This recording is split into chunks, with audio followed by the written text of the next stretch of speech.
Good morning from Panhandle Outdoors, America's only daily outdoor TV show. Your source for fishing, hunting, and information for folks who enjoy the great outdoors. Now sit back, relax. It's Panhandle Outdoors. Good morning, folks. Welcome to Panhandle Outdoors. I'm Winston Chester. I'm glad you're here this morning. We have a great show lineup, some special guests here in the studio. But first, our weather brought to us by Haney Technical Center at the corner of Baldwin and Highway 77, getting all the way up to 80 degrees today. Lows going to be 68, and our water temperature, remember yesterday we talked about it finally hitting 70. Well, it'll drop back down to 69, which is very typical in the springtime, coming and going 2 or 3 degrees. But folks, I'm telling you, the Spanish mackerel are out there, and there are a lot of folks catching Spanish mackerel. If you're going to catch a Spanish, you need to do it this week. There are a bunch of them out there. Our river readings brought to us by Mountain Dew. Take it outside with Mountain Dew. What a great slogan. And what we're going to do, we're looking at the Apalachicola Bluntstown. It's still dropping a little bit. It's reading this morning a 9.1. It's a slow drop on it. And the Choctawhatchee over here at Caryville, it's at a 6.5. It's pretty level. There's not much as far as moving around. The rain we had the other day is going to add a little bit to it, so it may go up for the weekend, but there's not going to be much of a movement there on the river system this weekend.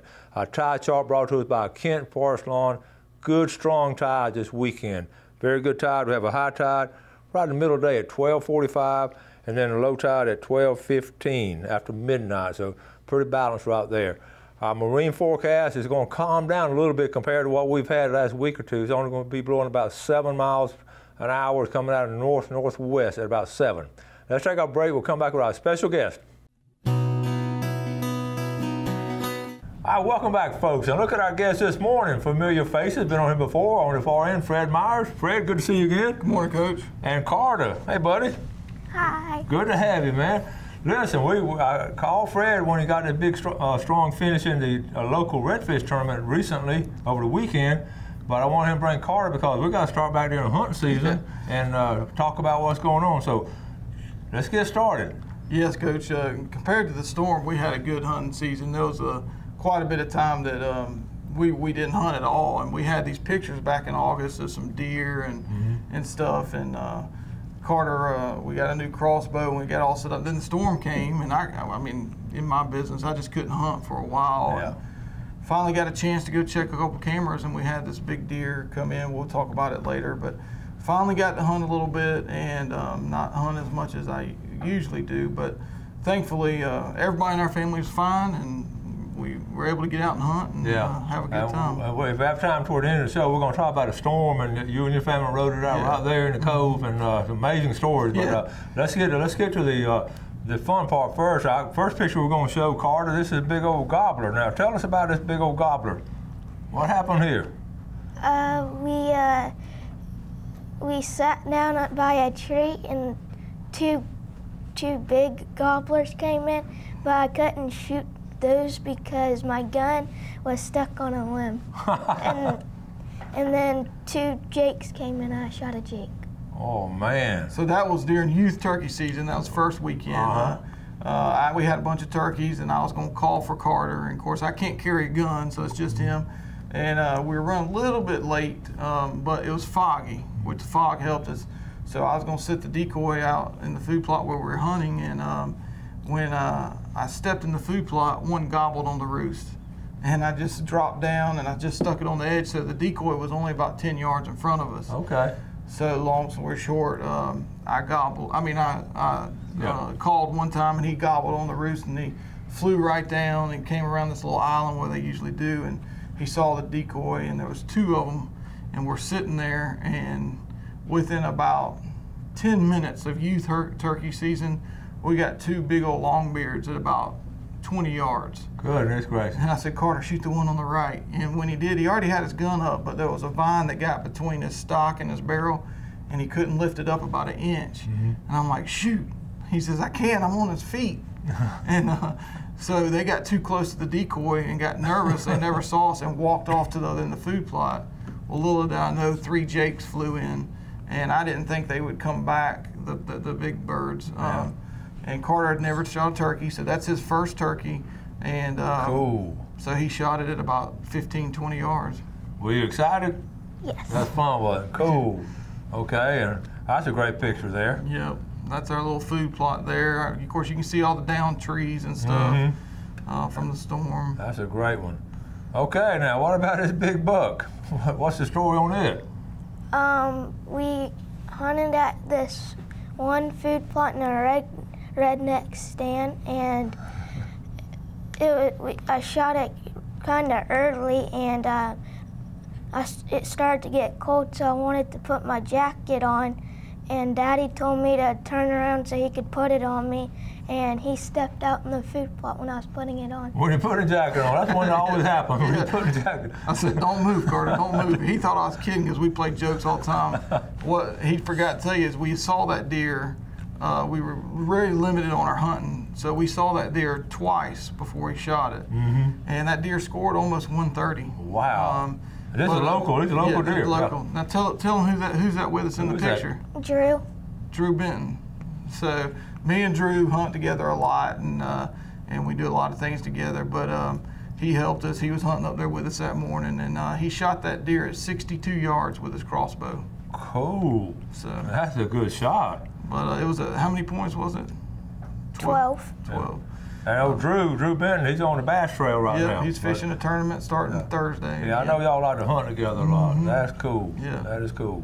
Okay, that's another picture. That's the same deer. We just have them loaded up. Oh, And nice it shows the rack. mass and all that. But that was a very impressive deer for us. We'd been watching that deer since August, and I just knew he got ran off or something by the storm. But how old do you think that deer was? that deer's 4.5. 4.5 years old. That's a perfect timing. Okay. Yeah. Now that's a different one, isn't it? Tell them about that one. That one I was hunting with my granddad, and it came in late when we were kind of about to get down, and I thought there was a squirrel in the bushes. It was making a scrape. I thought it was a squirrel, but I looked at him with binoculars, and it was a big buck. Who was supposed to shoot that deer though? Granddaddy. You shot your granddad's deer? Yeah. And you thought it was a squirrel. So Granddaddy was going to shoot it, and he says, "You want to shoot it, Carter?" And Carter goes, "Yeah, I want to shoot it." So my dad couldn't pass up on that. So, I know he enjoyed that more than he taking it himself. But though we have a set of property, and to be honest with you, we managed it pretty tough. But Carter those are the only 2 deer we killed this year. Is that right? So we had a lot of other deer that we passed on, and we managed it pretty good. But and that's a result of it. That's a result of it. Okay, let's take a quick break, and we'll be right back.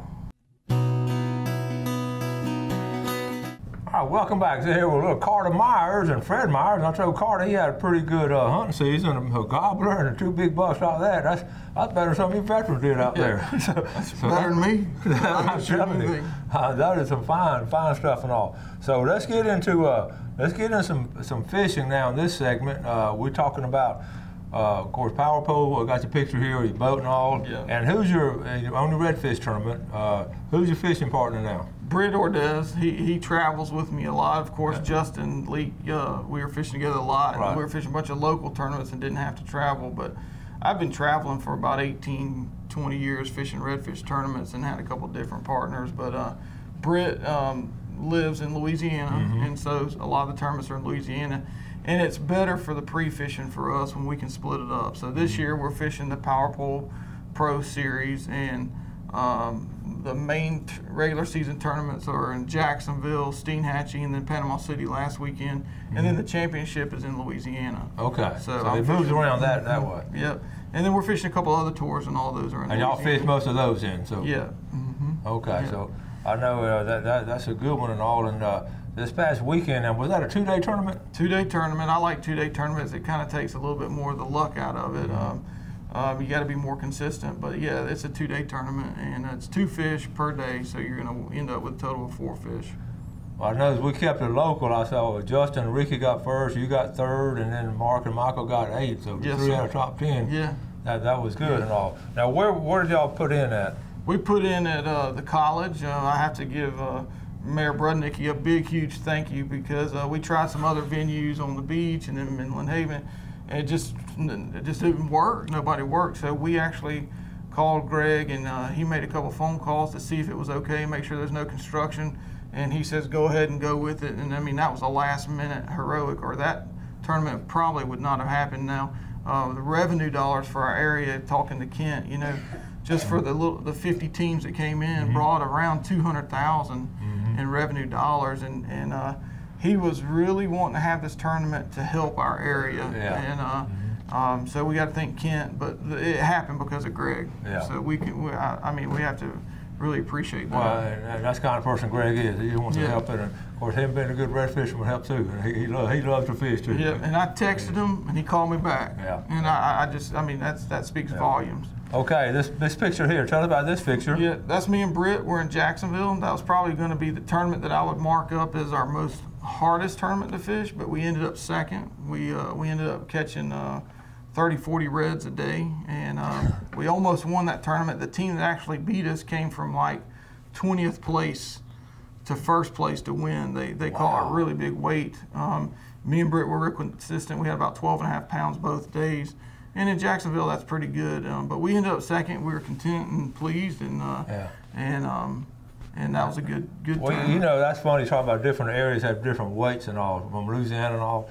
Tell us, Jacksonville, what's a good weight for Jacksonville? Used to be Jacksonville had really big fish. It's kind of like our area, 14 to 15 pounds, but now you get anywhere from 12 to 13. Okay.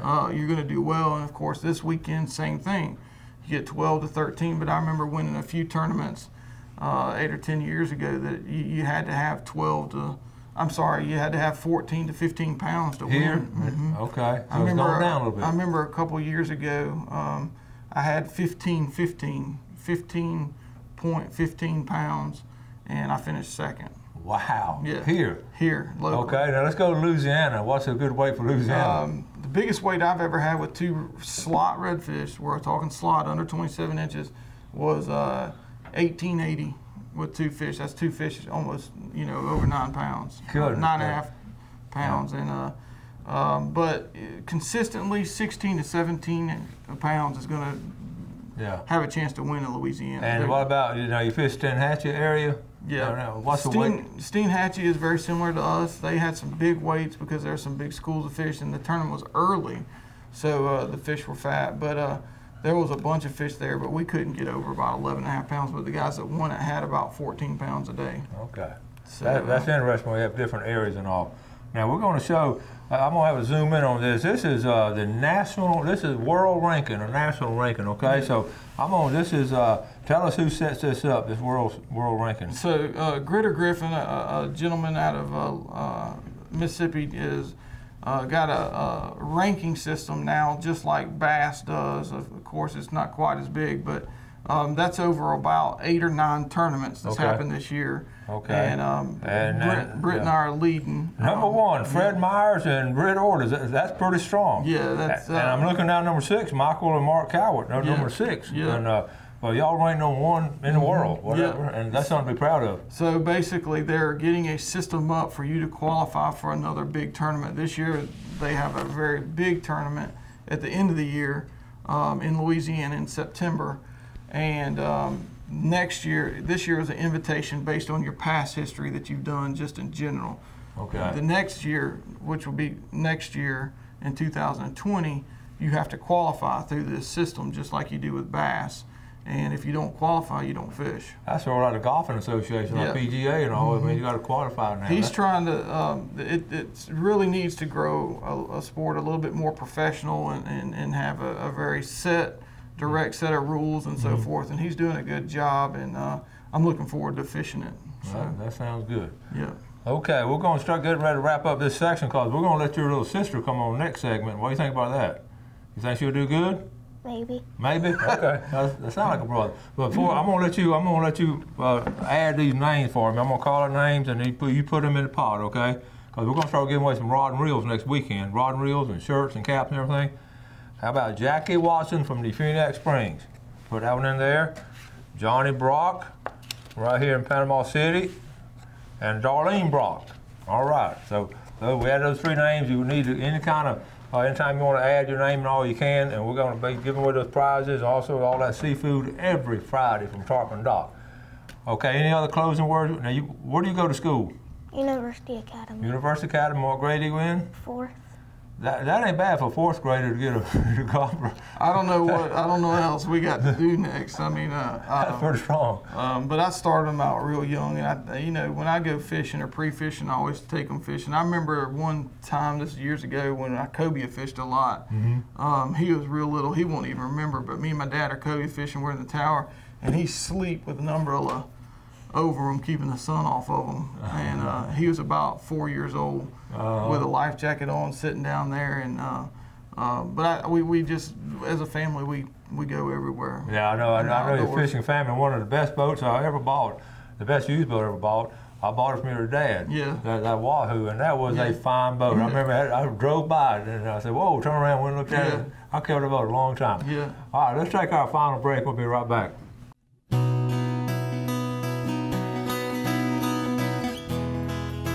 Welcome back, and look at we have a replacement for Carter. Tell the folks who you are. My name's Elizabeth Myers. Elizabeth Myers, and you're the younger sister. Yes, sir. Okay. And I know you like to do stuff outdoors too, don't you? Yes, sir. Okay, before we get to it, let's look at our fishing game times they brought to us by Blue Water Outriggers.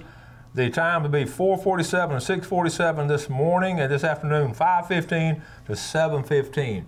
Now tell us what grade you're in. I'm in 3rd grade. 3rd grade. At University Academy. At University Academy. Okay, so and what's your favorite subject? Math. Math. Wow. That's pretty good. That was not my favorite subject. Mine either. Yeah. All right, look, we got a picture here. Tell us about this picture. Well, I heard my dad had a tournament. I just wanted to support him. We were doing good, right? Yeah. She woke up and found out we were doing good. So the sign says, "Go, Daddy, we love you, Team Power Pole." And of course, she's got her jersey and everything. And, that is cool. I saw that during the tournament day, and that's almost better than winning. I tell you, it's good to have a family that supports you and stuff. Because I'm gone a lot and traveling and leave Laura with the kids, and so I thank my whole family for letting me. And then when you have a little princess like that, that's cool. Makes you a sign. It always makes you smile. That's cool. I like that. When I'm having a bad day fishing or not catching them or whatever, I just remember a family that I have to come home there to, you go. and I'm thankful for being able to, care for a family and just take care of them and so forth. And that's the main thing that I thought about during the storm. Speaking of the storm, I know how you and your family are. I know your family, the parents and the in-laws and all that. But y'all stayed there. They live in the cove on the water. Yes. And so y'all stayed there like all of us, didn't know any better. And you've been around here all your life. Yeah, I raced sailboats along the Gulf Coast, and my dad worked for Bell South, and he used to track them during the storm. We didn't have all this technology, so he physically had to track them on a map with GPS coordinates. And this one we messed up. We made a mistake. I mean, but we didn't know it came on us so quick. But I remember sitting downstairs, we're below grade, thinking we have messed up, but I can't let my family know. And we have to make the best of it. And we were all safe. Our house fared very well compared to other people. But professionally, I'm in the insurance business, so it's been a little challenging. But I've had great customers that have been patient as they can, and lots of questions. But that's expected, and everything as far as claims and stuff have gone well. And I'm just thankful that we can sit here today during the show and talk about it, because I can honestly say there's a period in time during that storm. Fred, you brought that up. About the same time, we were not too far from y'all, about around 11 o'clock or something, we started seeing about the same thing. Tell us on your end. I've seen a bunch of storms, a bunch of bad weather, but what I experienced, I can see across our bayou about a half a mile looking into Millville. And the first 80 to 100 mile an hour steady wind, I looked and I physically saw it coming. And I'm looking at it, and it's just a big old white wall, and in that white wall was every debris of trash, and I'm not saying trash, but loose material or things that people didn't have, that were just laying around, grills, whatever, coming in that wall of wind to our house. And I'm thinking, this is bad. This is a mistake. And then it started hitting the house, windows, and that moment is when our first trees started falling. Our dock, I videoed it flying up in the air, going over the house and landed in Cherry Street and Tyndall Drive, if you're familiar with that is. Yeah.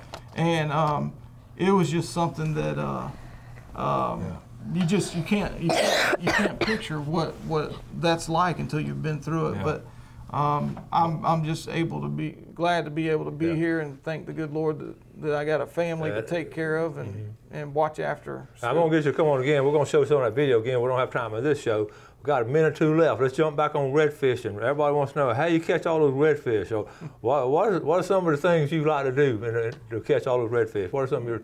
The biggest thing about tournament fishing redfish is it's more like work. It's you got to put the time in the water. I got to give congratulations to Justin Leake and Ricky McNair for winning this past weekend. We ended up third, but Justin and I have fished these fish for many years. Literally, we fished side by side. He caught the right ones. I caught the ones that are a little bit smaller. But when I say side by side, we literally at times our fish got tangled in fishing. But that's fascinating. Time on the water is the most important thing, and Justin and I have a lot of time on the water. And experience, not just here, but other areas, looking and doing your own thing. I mean, a lot of people pay attention to what other people are fishing, and I can't do that. I have to only control my boat, where I'm fishing and what I'm doing.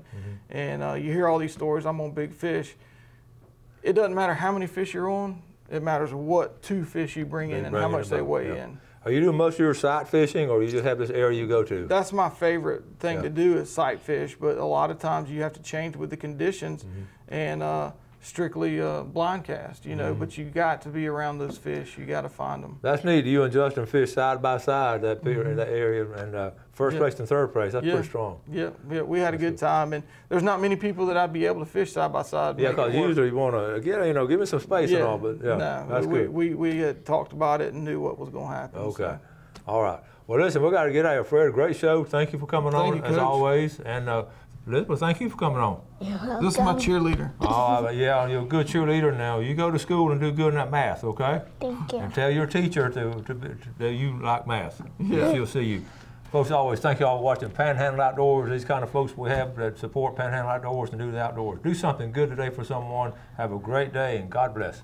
Thanks for watching America's only daily outdoor TV show, Panhandle Outdoors with Winston Chester, featuring hunting, fishing, and other activities and information to help you enjoy the great outdoors. Join us next time for Panhandle Outdoors.